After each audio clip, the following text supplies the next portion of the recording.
The Minnesota Timberwolves have played their past two games without Rudy Gobert. One win over the red-hot Oklahoma City Thunder and one loss against the tough Houston Rockets.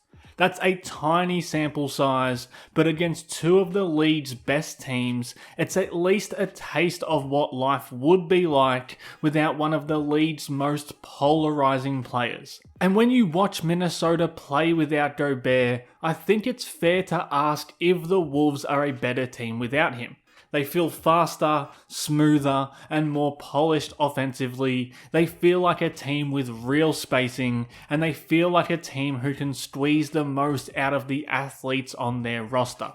And the numbers actually back that up this season too. Minnesota have played 867 minutes without Gobert on the floor this season, putting up a plus 4.4 net rating, about 1.2 points per 100 possessions, better than when Gobert is on the floor. So are the Wolves better without Rudy Gobert? Or in another way, are they better with Naz Reid? Are they better playing more small ball? Is what Gobert brings defensively enough to offset how much he hurts this team offensively? These past two games have at least given us a tiny glimpse into what that world would be. There's some very obvious and very good things that you notice right away when Gobert isn't out there and Naz Reid is out there in that small ball setup for Minnesota. You're going to notice the spacing right away. You're going to notice Şengün vacating this spot in gap help to flare out to cover Reid, immediately giving this wide open lane to Edwards to attack and get to the rim. That spacing is the first thing that's easy to point to in Gobert's absence. Again, when Reid lifts up here, his man can't drop back in to help at the rim or overcommit at the nail, and that leaves the rim free for an Alexander Walker layup attempt. Reid is straight up one of the best big man shooters on the planet, so when they're spreading the floor with him at the 5 and his man tries to show another body to Anthony Edwards, he's going to make them pay consistently on catch and shoot jumpers. When you have a guy like Naz Reid who can make ridiculous shots from long range in a variety of different ways, it's just going to feel more free-flowing and more modern than having a dinosaur big man like Gobert out there offensively. But of course, Gobert's impact comes primarily through his defense, and there were some obvious things to pick out from these games there as well. Gobert is one of the best defenders ever at playing two in pick and roll, meaning he's containing the ball handler coming off the screen and the roll man diving toward the rim. Most small ball centers aren't going to be able to do that at his level, and Naz Reid certainly falls into that category. Gobert is simply not going to get himself into this compromised body position defending a downhill attacker in a pick and roll situation, and that's just the reality Minnesota have to deal with if they're playing small with Reid or Julius Randle or a smaller 5 who allows them more offensive freedom on the other side of the ball. And the other area Gobert is an all-timer in is how he reads and executes weak side defensive situations. It'd be a cold day in hell when he gets caught as the low man with his back turned like this.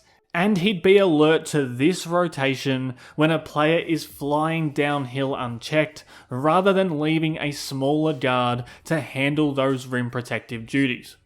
So on the surface level, it makes sense that Gobert is super important to the defense and therefore indispensable.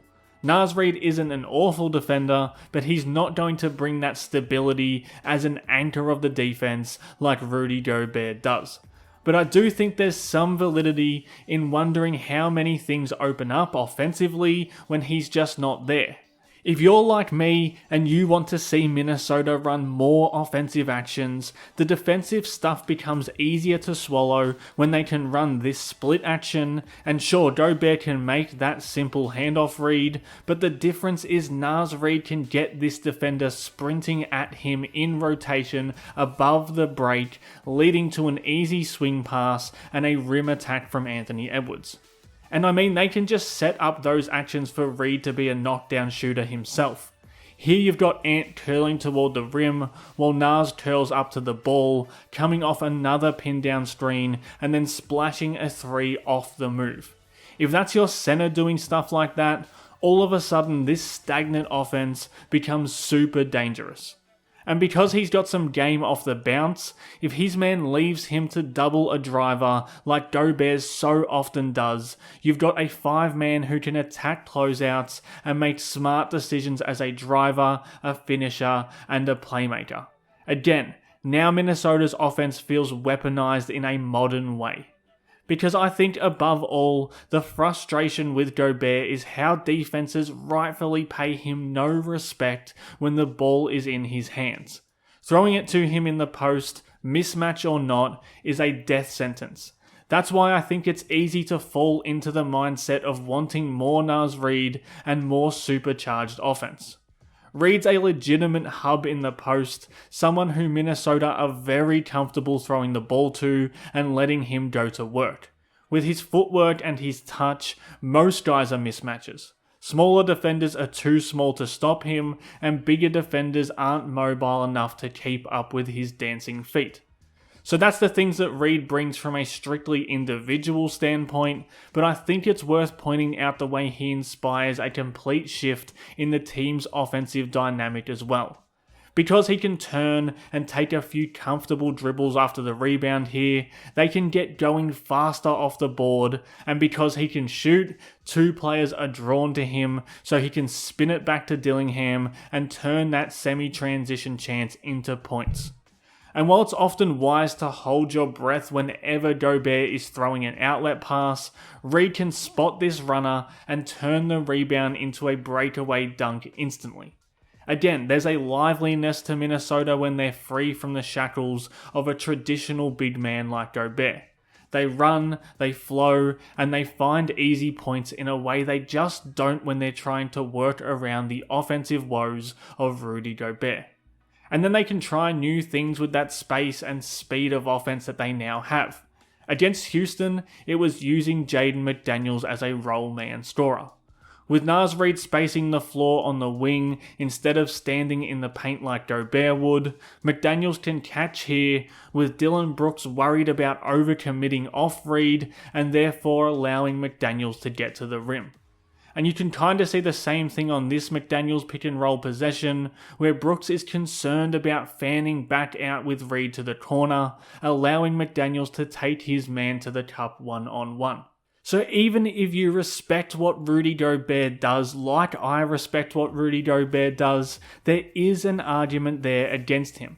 He's the best big man defender on this team, one of the best in the modern era, but this team does operate in a very different and maybe even more effective way when they play small with Naz Reid and try to open up other avenues to score. And it's definitely going to be something this front office is pondering going forward.